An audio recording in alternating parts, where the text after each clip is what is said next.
देवता आ गए। कौन? यक्षराज कुबेर।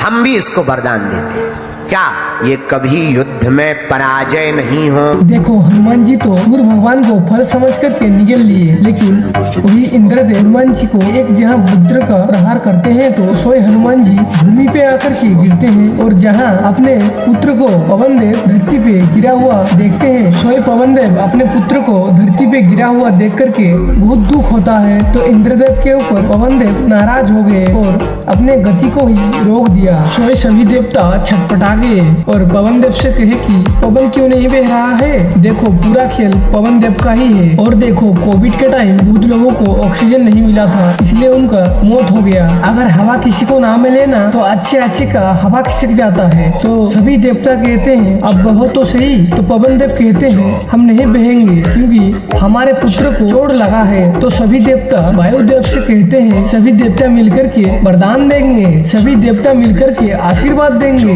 पहले तो चलो तब जाकर के पवन देव चले तो पहले वरदान दिए ब्रह्मा जी। ब्रह्मा जी कहते हैं कभी भी अपने इस बालक को ब्रह्म पास नहीं सताएगा। तो उसके बाद वरदान देते हैं इंद्रदेव। इंद्रदेव अपने गले से अपने माला को हनुमान जी को पहना कर कहते हैं जाओ, हमारे वज्र के कारण तुम्हारा बुद्धि जरूर टेढ़ी हो गई, लेकिन हम वरदान देते हैं हमारे वज्र की तरह इस बच्चे का शरीर कठोर होगा। तो उसके बाद कौन कौन वरदान देते हैं हनुमान जी को वही जानोगे आज की वीडियो के अंत में। इसलिए हनुमान जी कभी भी युद्ध में पराजय नहीं हुए। तब तक भगवान शंकर प्रकट हो गए। हम भी इसको आशीर्वाद और वरदान देते हैं, क्या कभी भी हमारे द्वारा प्रेरित मंत्र के अस्त्र शस्त्र इस बालक पर नहीं चलेंगे, और किसी को भी रुद्रपास शिवपास का बंधन पड़ा हो उस बंधन को खोलने की क्षमता हनुमान जी में आ जाएगी। तब तक देव ऋषि नारद जी प्रकट हो गए। हम भी इस बालक को वरदान देना चाहते हैं, क्या जाओ आज से यह बालक तीनों लोकों में बिना किसी रोक टोक के जा सकता है। बोलो सीताराम। बाल्यकाल में ही हनुमान जी को नारद जी ने आशीर्वाद दे दिया, जाओ ये सभी लोकों में जा सकेंगे, कोई भी इनकी गति को रोक नहीं सकेगा। इतने में यमराज प्रकट हो गए। हम भी इस बालक को वरदान देना चाहते, क्या आज से हमारा वरदान है इस बालक को कोई रोग नहीं लगेगा।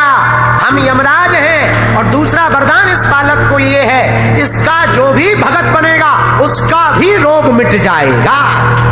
देखो ब्रह्मा जी तो पहले वरदान देते हैं और उसके बाद वरदान देते हैं इंद्रदेव और उसके बाद देते हैं सूर्यदेव। देखो सूर्यदेव कहते हैं भले ही इस बच्चे ने हमें निगल लिया था फिर भी हम वरदान देंगे। तो उसके बाद वरदान देते हैं वरुण देव। वरुण देव क्या वरदान देते हैं? देखो वरुण देव कहते हैं हम भी वरदान देंगे, क्या हनुमान जी को जाओ आज से ये बालक थल में तो चमत्कार दिखाएगा, थल यानी पृथ्वी पे, और हमारा आशीर्वाद है इस बच्चे का थल में तो चमत्कार होगा ही राम जी का कृपा से, और उसके साथ साथ जल में भी बाल बांका नहीं होगा।